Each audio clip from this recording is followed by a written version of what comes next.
ओम शांति। ऐसे थे ब्रह्मा बाबा। इस सीरीज में अभी बाबा हमें सदा निराकारी, निरअहंकारी और निर्विकारी स्थिति के अभ्यास के बारे में समझा रहे हैं। इसमें बाबा हमें आज समझाने देते, सदैव अपने को निराकारी देश के निवासी समझकर निराकारी स्थिति में स्थित रहो।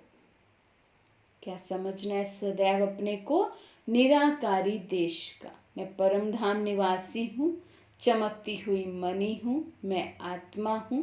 बाबा कहते सदैव अपने को इस स्थिति में स्थित रखना है।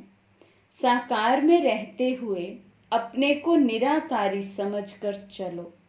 यही है सोल कॉन्शियस व आत्म अभिमानी स्थिति का अभ्यास। दूसरा है मनसा में भी निर्विकारीपन की स्टेज। जब तक पूरी रीति आत्म अभिमानी नहीं बनेंगे तब तक निर्विकारी भी नहीं बन सकते हैं। जब तक बाबा कहते हैं 100% सोल कॉन्शियसनेस नहीं आ गया तब तक 100% निर्विकारी भी नहीं बन सकते हैं। तो निर्विकारीपन और निराकारीपन का निशाना सदा स्मृति में रहे। यही है कर्मातीत व फरिश्ता स्थिति। तो कितनी स्थिति की बाबा आज हमें बात बता रहे हैं कि कर्मातीत या फिर फरिश्ता स्थिति हम कैसे ला सकते हैं।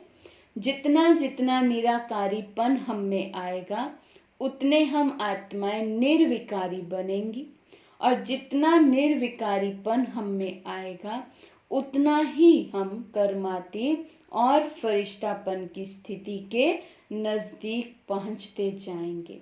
तो बाबा कहते फरिश्ता तब बनेंगे जब कोई भी इम्प्योरिटी और 5 तत्वों की आकर्षित नहीं करेगी। इसलिए जरा भी मनसा संकल्प भी इम्प्योर अर्थात अपवित्रता का ना हो।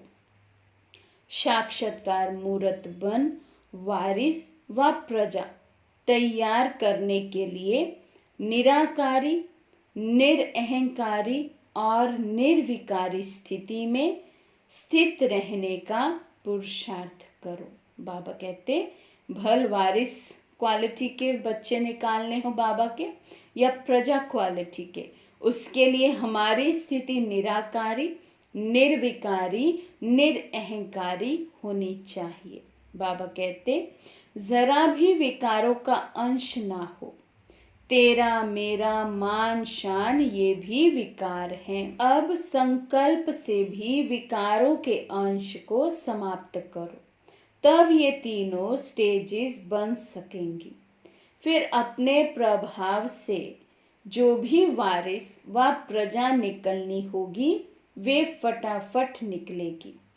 इसके लिए मनसा, वाचा, कर्मणा में ये तीनों स्टेज प्रत्यक्ष दिखाई दे। कौन सी तीनों स्टेज? निराकारी, निरअहंकारी और निर्विकारी। बाबा कहते ये तीनों ही स्टेजेस मनसा, वाचा, कर्मणा में दिखाई दे तब प्रजा क्वालिटी या कहें हमारी वारिस क्वालिटी आत्माएं बाबा ने कहा फटाफट निकलेगी। इसलिए मनसा, वाचा, कर्मणा में बाबा कहते तीनों ही स्टेज प्रत्यक्ष दिखाई दे। शरीर में होते निराकारी आत्मिक रूप दिखाई दे। जैसे साकार में देखा बुजुर्ग थे लेकिन फिर भी शरीर के बजाय रूह ही दिखाई देते थे। व्यक्त गायब हो अव्यक्त दिखाई देते थे। साकार में निराकार स्थिति होने कारण निराकार व आकार दिखाई देते थे। तो यही अवस्था प्रैक्टिकल बनाओ। बार बार देही अभिमानी स्थिति में स्थित होने का अभ्यास करो। जैसे अपना साकार स्वरूप सदा और स्वतः याद रहता है, उसका अभ्यास नहीं करते हो, बल्कि और ही उसको भूलने का अभ्यास करते हो।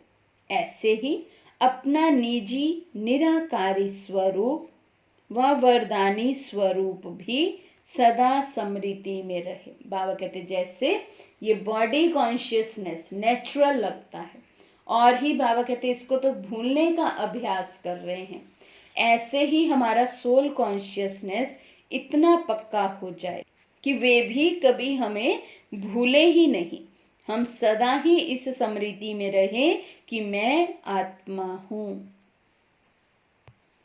तो बाबा कहते अपवित्रता व विस्मृति का नामो निशान भी ना रहे। अपवित्र संस्कार मेरे नहीं, ये शूद्र के संस्कार हैं, ऐसा अनुभव हो। शूद्रपन के संस्कारों को मेरा समझने से माया के वश हो जाते हैं। तो इस छोटी सी भूल को चेक कर निराकारी, निरअहंकारी और निर्विकारी बनो।